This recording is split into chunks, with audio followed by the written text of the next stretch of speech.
ಏನಿದು ಇಷ್ಟೊಂದು ಒಂದು ಕಲರ್ಫುಲ್ಲಾಗಿ ಲಾಡು ಥರ ಕಾಣಿಸ್ತಾ ಇದೆಯಲ್ಲ ಅಂತ ನೋಡ್ತಾ ಇದ್ದೀರಾ? ಇದು ಲಾಡು ಅಲ್ಲ, ಬೆಳ್ಳುಳ್ಳಿ ಗಟ್ಟಿ ಚಟ್ನಿ. ಸೂಪರಾಗಿರುತ್ತೆ ಮಾತ್ರ. ಇಂಗ್ರೀಡಿಯೆಂಟು ತುಂಬ ಕಮ್ಮಿ ಬೇಕು ಇದಕ್ಕೆ. ಗ್ಯಾಸ್ ಬೇಡ, ಮತ್ತು ಒಂದು ಡ್ರಾಪ್ ಎಣ್ಣೆ ಬೇಡ. ಆರೋಗ್ಯಕ್ಕೂ ತುಂಬ ಒಳ್ಳೆಯದು. ಮಳೆಗಾಲಕ್ಕಂತೂ ಹೇಳಿ ಮಾಡಿಸಿದ್ದು. ಥಂಡಿ ಕೆಮ್ಮು ಜ್ವರ ಎಲ್ಲ ಆಗುತ್ತಲ್ವ, ಆ ಟೈಮಲ್ಲಿ ಇದನ್ನು ತಿಂದುಬಿಟ್ರೆ ಬಾಯಿ ರುಚಿನೂ ಬರುತ್ತೆ. ಆಮೇಲೆ ಬರದೇ ಇದ್ದ ಹಾಗೂ ತಡೆಯುತ್ತೆ. ಥಂಡಿ ಈ ಥರ ಎಲ್ಲ ಬರದೇ ಇರೋ ಹಾಗೂ ಇದು ತಡೆಯುತ್ತೆ. ಸರಿ, ಹೇಗೆ ಮಾಡೋದಂತ ನೋಡೋಣ ಬನ್ನಿ. ನಾನಿಲ್ಲಿ ಮೊದಲನೇದಾಗಿ 2 ತೆಂಗಿನಕಾಯಿಯನ್ನು ತೊಗೊಂಡು ತುರ್ಕೊಂಡು ಬಂದಿದ್ದೀನಿ. ಆಮೇಲೆ ಹಸಿ ತೆಂಗಿನಕಾಯಿ ತುರಿ ನಾನು ತೊಗೊಂಡಿದ್ದು.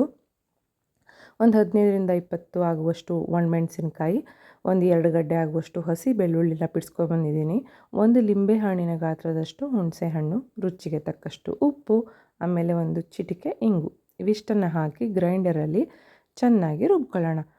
ನೀರು ಹಾಕದೆ ರುಬ್ಕೋಬೇಕು. ನೀರು ಹಾಕಬಾರ್ದು ಇದಕ್ಕೆ. ನೀರು ಹಾಕಿದ್ರೆ ಹಾಳಾಗುತ್ತೆ. ನೀರು ಹಾಕಿಲ್ಲ ಅಂತಂದರೆ ನೀವು 15ರಿಂದ 20 ದಿವಸ ಆರಾಮಾಗಿ ಇದನ್ನು ಸ್ಟೋರ್ ಮಾಡ್ಕೋಬೋದು. ಟ್ರಿಪ್ಪಿಗೆ ಹೋಗಬೇಕಾದ್ರೂ ತೊಗೊಂಡು ಹೋಗ್ಬೋದು, ಹಾಳಾಗಲ್ಲ, ಚೆನ್ನಾಗಿರುತ್ತೆ. ಕೊಬ್ಬರಿ ಹಾಕಿದ್ರಂತೂ ಫ್ರಿಜ್ಜಲ್ಲಿ ಇಡೋ ಅವಶ್ಯಕತೆಯೂ ಇಲ್ಲ. 1 ತಿಂಗಳ ತನಕ ಕೊಬ್ಬರಿ ಹಾಕಿದ್ರೆ ಏನೂ ಹಾಳಾಗಲ್ಲ, ಹಾಗೇ ಇರುತ್ತೆ. ನಾನು ಹಸಿ ಕಾಯಿ ತುರಿ ಹಾಕಿರೋದ್ರಿಂದ ಒಂದು 4 ದಿವಸ ಹೊರಗಡೆ ಇಡಬಹುದು. ಆಮೇಲೆ ಫ್ರಿಜ್ಜಲ್ಲಿ ಇಡಬೇಕಾಗತ್ತೆ, ಇಲ್ಲಾಂತಂದರೆ ಹಾಳಾಗುತ್ತೆ. 1 ತಿಂಗಳ ತನಕ ಆರಾಮಾಗಿ ಫ್ರಿಜ್ಜಲ್ಲಿ ಇಟ್ಕೊಂಡು ತಿನ್ನಬಹುದು. ನೋಡಿ ಇವಾಗ ಎಷ್ಟು ಚೆನ್ನಾಗಿ ಕಲರ್ಫುಲ್ಲಾಗಿ ನಮ್ಮ ಚಟ್ನಿ ರೆಡಿ ಆಗೋಯಿತು. ತುಂಬ ಈಸಿ ಮತ್ತು ತುಂಬಾ ಒಳ್ಳೆಯದು ಆರೋಗ್ಯಕ್ಕೂ. ಬೆಳ್ಳುಳ್ಳಿ ಎಲ್ಲ ಹಾಕಿರೋದ್ರಿಂದ ನಮಗೆ ರೋಗ ನಿರೋಧಕ ಶಕ್ತಿ ಎಲ್ಲ ಹೆಚ್ಚಾಗುತ್ತೆ.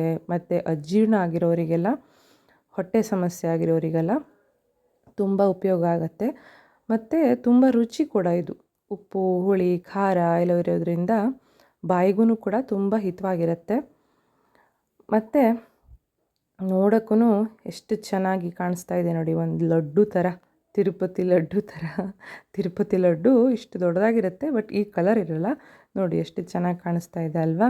ಇದನ್ನು ರೊಟ್ಟಿ ಜೊತೆ, ಜೋಳದ ರೊಟ್ಟಿ ಜೊತೆ, ಅಕ್ಕಿ ರೊಟ್ಟಿ ಜೊತೆನೂ ತಿನ್ನಬಹುದು. ಮೊಸರು ಮತ್ತು ಚಟ್ನಿ ಹಾಕಿಬಿಟ್ಟು. ಆಮೇಲೆ ದೋಸೆ ಜೊತೆ ತಿನ್ನಬಹುದು. ದೋಸೆ ಜೊತೆ ತೆಂಗಿನೆಣ್ಣೆ ಮತ್ತು ಈ ಚಟ್ನಿ ಹಾಕಿ ತಿನ್ನಬಹುದು.